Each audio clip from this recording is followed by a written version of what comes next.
Let's look at habit number 5, which is seek first to understand, then to be understood. So there's a story in the book that can really help us put this habit into perspective. Let's say you have a problem with your eyes and you visit an optometrist. After just a few minutes of listening to your problem, he takes off his glasses and says to you, put these on. I've been using them for quite a few years and they've served me quite well. I also have another pair at home, so you can take mine. So you take the pair of glasses, place them on your face, but your eyesight seems to get even worse. You tell this to the optometrist, but he replies, try harder, try harder. They are a good pair of glasses. They work great for me. So you try harder, but still nothing. You can't see a thing. Then he responds, what's wrong with you? Think positively. So you do as he says, but your vision isn't improving. So you say to him, I positively can't see a thing. So he then replies, you're one ungrateful patient. After all I've done for you. Now let's be honest. What are the chances of you ever going back to this optometrist or even referring someone to him? Zero. So we tend not to have much confidence in someone who gives a prescription without a proper diagnosis. Yet,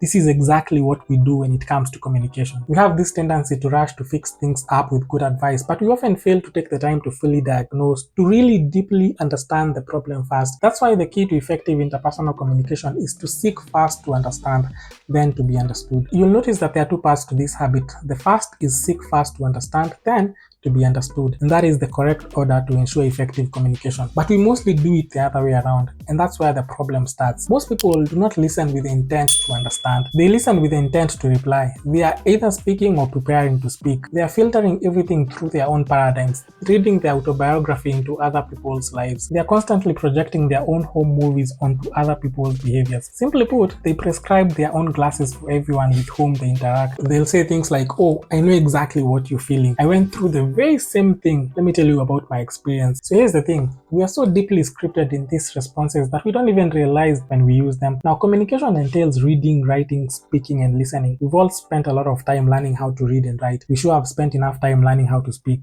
But no one taught us how to listen, which in itself is a critical part of communication. We have 2 ears and 1 mouth so that we can listen twice as much as we speak. Now, the author of this book says that when another person speaks, we are usually listening at 1 of 4 levels. 1, we may be ignoring the other person. This is where you're not really listening at all. 2, we may practice pretending. This is where you're saying words like, yeah, right, okay. 3 is what the author calls selective listening. This is where you're hearing only certain parts of the conversation. A good example of this is when your 4-year-old is constantly blubbering on your way home after you've picked them up from school. So 4 is attentive listening. This is where you're paying close attention and focusing energy on the words that are actually being said. Now, those are the 4 levels of listening that most of us practice. You can let me know in the comments below which one best describes you. Anyway, as you do that, let me introduce you to a 5th level of listening, which Stephen Covey calls empathetic listening. Now, empathetic listening is where you listen, and not just listening attentively, but listening with the intent, and the keyword here is intent.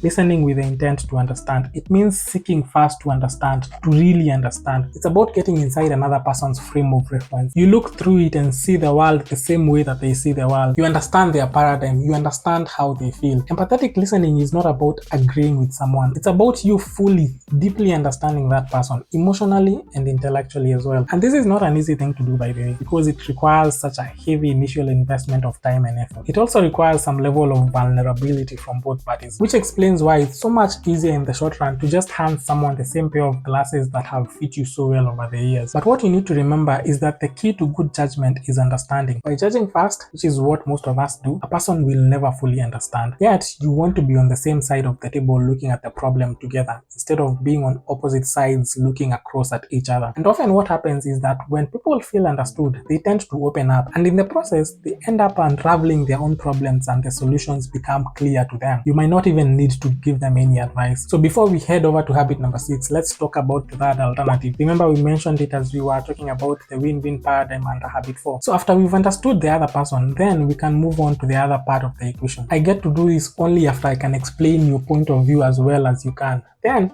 and only then, can I focus on communicating my own point of view to you so that you can understand it as well. So firstly, we both get a deep understanding of each other's points of view. Then, we can commit to genuinely seek for a solution that we both feel good about.